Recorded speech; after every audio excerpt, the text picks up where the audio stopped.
dengan saya Nuhra Karagita Putri. Saya Cinta Febrianti Hana. Saya Daisy Fadila.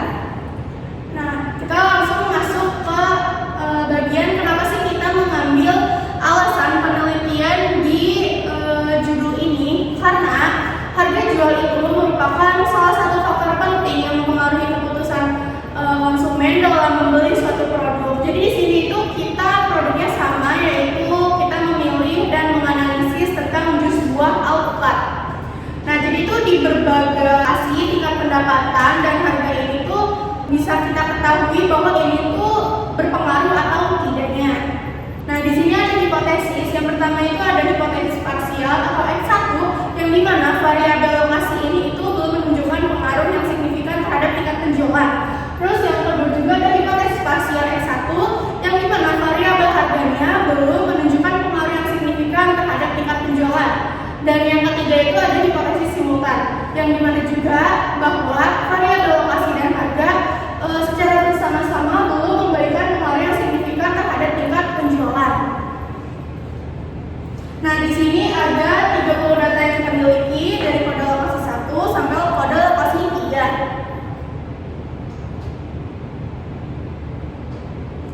Nah, di sini ada hasil ujinya. Kita di sini hasil ujinya ada 5. Yang pertama itu ada uji esensi klasik, uji T, uji ANOVA atau uji F.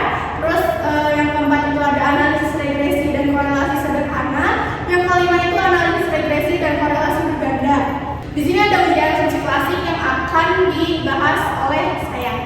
Di sini yang pertama itu ada uji asumsi klasik.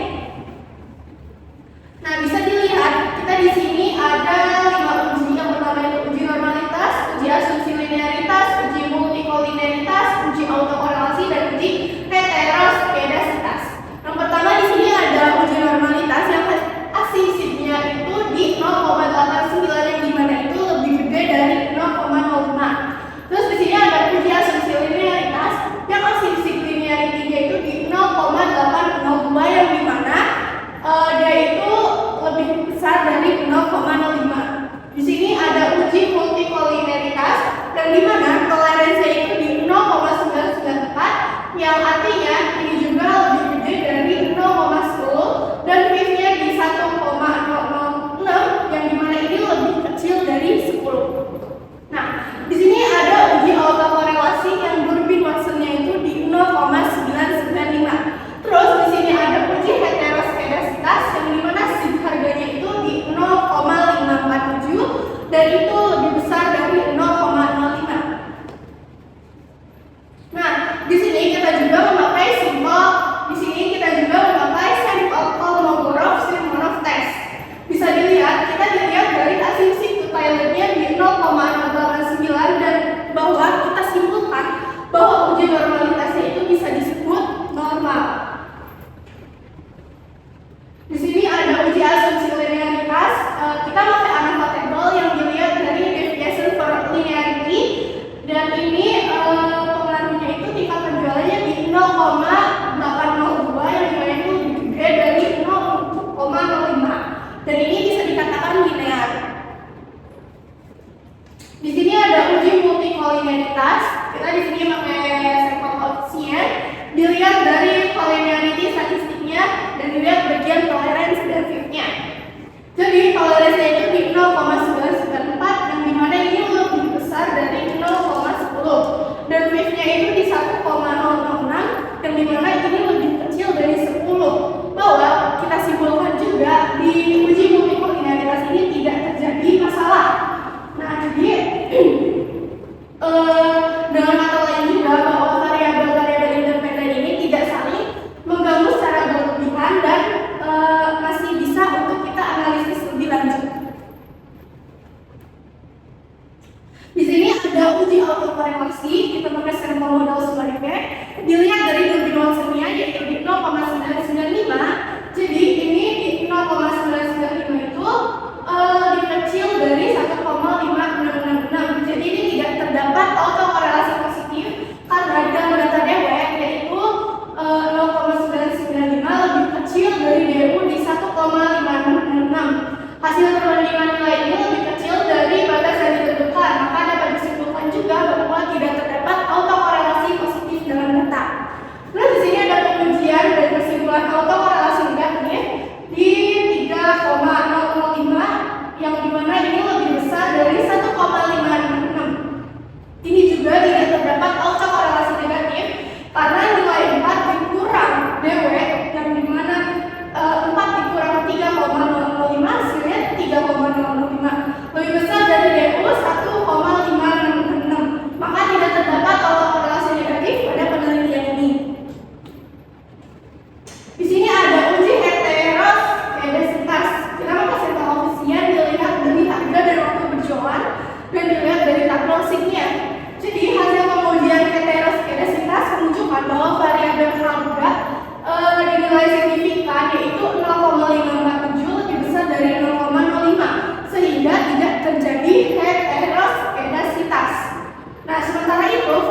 40, sig 2 Thailandnya itu 0,01, uji Wilcoxon itu presesnya itu 40,9259, prosesnya itu 70,11, uji korelasinya itu 0,995, signya itu 0,01.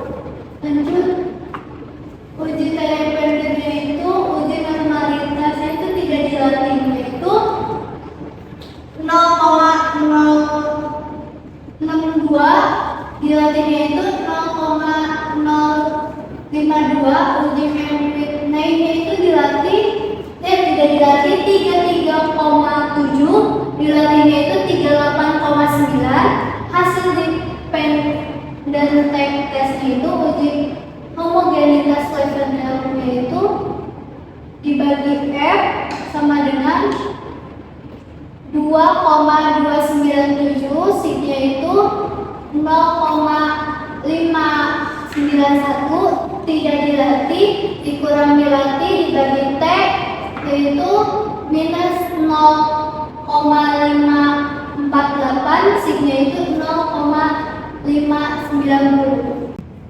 Di sini saya akan menjelaskan ujian NOVA atau ujian. Di sini kami mengambil 3 lokasi yaitu Johar, CKM, dan kampus. Johar dengan sig 0,023, CKM 0,102, dan kampus 0,053. Di sini ada deskriptif statistiknya. Tingkat penjualannya N-nya dari 30 dan N-nya sebesar 26,87 dengan STD efisien 26,950, minimumnya 10 dan maksimumnya 100. Di sini ada data range lokasi Johar dengan min rank-nya 1560, CKM 13,93, kampus 16,95. Di sini ada tes statistik A, B, asimsik 0,742 itu lebih besar dari 0,05 dengan DF 2. Di sini ada tes statistik A di mana asimsiknya untuk Thailand sebesar 0,701, lebih besar dari 0,05. Di sini yang keempat ada analisis regresi dan korelasi sederhana. Persamaan regresi linear dan sederhana. Di sini ada Y sama dengan 10,504 dikurang 0,007, di mana yang konstantaannya adalah 10,504, harga just output B-nya 0,007, CTD error A-nya adalah 0,539 dan yang B-nya 0,011. Di sini ada uji hipotesis. Di sini ada yang ANOVA, nilai C-nya adalah 0,519 dan koefisiennya ada tingkat penjualannya T-nya sebesar 0,653 dan terdapat hasil uji nilai signya adalah 0,519, di mana itu lebih besar dari 0,05 dan T hitungnya 0,653 lebih besar dari T hitungnya dan T tabelnya adalah 2,04841 dan DF-nya 28. Di sini juga ada kesimpulannya, HO tidak berpengaruh atau ditolak, H-nya berpengaruh, itu adalah diterima. Harga berpengaruh signifikan terhadap tingkat penjualan jus alpukat. Di sini ada koefisiensi korelasi dan determinasi. S1-nya adalah 0,123 koefisiensi korelasi dan R2-nya 0,015. Koefisiensi departemennya 1,5%, pengaruh harga. Sisanya 98,5 variabel lain di luar metode penelitian. Dan kesimpulannya sebesar 1,5%, sementara itu sisanya sebesar 98,5 dipengaruhi oleh faktor atau variabel lain di luar model regresi ini, sehingga pengaruhnya disimpulkan sangat lemah. Di sini yang kelima ada analisis regresi dan korelasi berganda.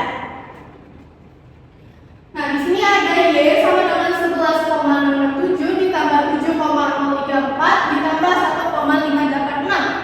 Jadi A-nya itu kita dapat ini karena di A-nya itu di 11,667 itu adalah konstanta, B satu lokasi itu di 7,034 itu adalah pengaruh lokasi terhadap Y, terus yang B2 B itu di 1,586 itu pengaruh harga terhadap Y juga. Di sini ada uji parsial dan uji simultan. Jadi pengujian parsial X1-nya itu yang dimana S-nya itu adalah 0,269 dan T-nya itu 1,128. Nah, jadi 0,269 itu lebih kecil dari 1,128. Terus ada X2-nya di mana S-nya itu di 0,631 dan T-nya itu di 0,485. Yang di mana 0,631 ini lebih besar dari 0,485. Di sini ada pengujian simultan yang di mana F-hitungnya itu adalah 0,669 dan lebih kecil dari F tabel itu adalah di 3,35. Terus di sini ada parameter uji DF atau N dikurang 2, N itu kita ada di dalam data. Terus ada T tabel alfanya itu di 0,05 atau 2,048. F tabelnya itu